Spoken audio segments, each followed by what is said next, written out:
Ambe wangu angachenzi ngoma waje. Mtolo na gogono zia. Gogonga zijeneti. Gogo jeneti. Bibi langu antotamba opa Christmas nombo zia. Aya but yo also ane 5 years usingatambe Christmas. Kumtopa Christmas sei. Kupa Christmas but not to poor bas. Kama wewe ndio to Christmas. Pasera hivi. Sezona mirira Zimbabwe. I represent every legendary. Right. Yeah, man. When it is necessary, it's good to pay homage. This was. I don't see that. Like what Jamaica right now, don't go to the album. Rapid signal. Rene remix.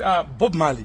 Yeah, man. That is paying homage To the legendary. To the legendary because uno za Chinwani chifani. Onza ino selling here.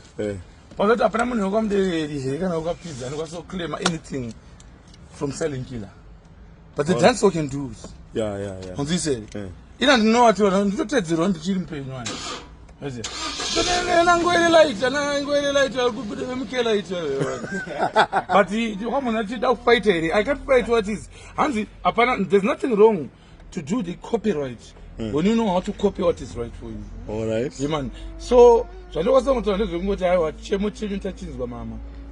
Tokumborere giriro kwamuri takaka kuoffendai in any way. But munokwanisa futi kunonopedzerana neZCC. Alright. Because I think ZCC ane percentage yemari yoti zaita se. Inini I'm willing to give everything kwamuri. Mocha upload number rare yenyu amai. Kutanga nasi. Anmari mwana dembo mpenyu. Aiwa po. Rare number ndandirenyu makangori imbirwo zvinhu.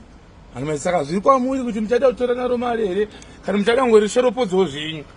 But it is nothing in competition. And when I competition, my legend, Baba Bongo, Wanziza. Baba Bongo, I told you, Wakakura Chingo, Elena Dembo. I did that song because of my father. All right. It's like when I just showed a Deva Bongo, I was going to be the apex man. What's that? Papa was also me. Yo. Yeah, man, so. Manji. Set up Chaga, you. Can my efforts to teach on number zero.